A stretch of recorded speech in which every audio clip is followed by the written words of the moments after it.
माझं नाव ऋतुजा रमेश नेंगरे. माझं नाव सोनल राजेश वडगावे. आम्ही कोल मायनरसाठी हा स्मार्ट रोवर बनवलेला आहे. ह्या स्मार्ट रोवरमध्ये आम्ही Arduino, breadboard, jumper wires, temperature sensor DHT11, gas sensor MQ5, MQ135 आणि MQ2 वापरलेला आहे. आणि ह्याला कनेक्ट करण्यासाठी आम्ही कनेक्टिंग वायर वापरलेली आहे.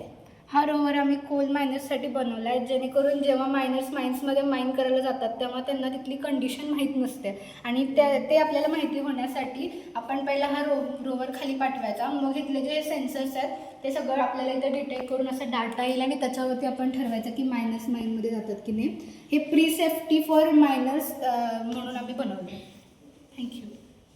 नमस्कार, माझे नाव आहे सिद्धी सचिन रवाना. हे स्मार्ट स्टिक ही वृद्ध व्यक्तींसाठी बनवले गेले आहे.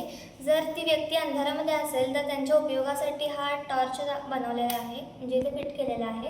आणि हा आहे पॅनिक स्विच, जेणेकरून ती व्यक्ती जर अडचणीमध्ये असेल तर त्याला जो कनेक्टेड मोबाईल आहे त्याच्यावर लगेच मेसेज जातो. आणि यात GPS ट्रॅकरसुद्धा बसवलेला आहे, जेणेकरून त्यांचं लाईव्ह लोकेशन त्या मोबाईलवर सेव्ह होते. आणि यामध्ये ऑर्डिनो, अल्ट्रासॉनिक सेन्सर आणि GPS ट्रॅकर बसवलेला आहे.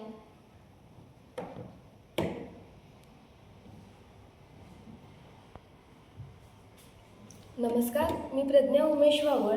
हा एक कार्बन ॲब्झॉर्बर मशीन आहे जे मोठमोठ्या इंडस्ट्रीमध्ये वापरले जाते. इंडस्ट्रीमध्ये जो हार्मफुल गॅस एक्झिट होतो व तयार होतो तो ॲब्झॉर्ब करण्यासाठी हे मेकॅनिझम फार उपयुक्त ठरते. इथे सेन्सर आहे. इथे जेव्हा रेड लाईट लागते तेव्हा आपल्याला समजते की कार्बनचे पर्सेंटेज वाढलेले आहे व ते ह्यामध्ये ॲब्झॉर्ब केले जाते. नमस्कार, मी प्रियांका श्रीशैल कोरती. हा एक स्मार्ट पुली आहे. याच्यामध्ये विविध प्रकारचे व्हील्स, L अँगल आणि ब्रेन वापरण्यात आलेला आहे. याचा यूज जड वस्तू किंवा कोणत्याही वस्तू विना एनर्जीच्या जास्त एनर्जी खर्च न करता वापरण्यात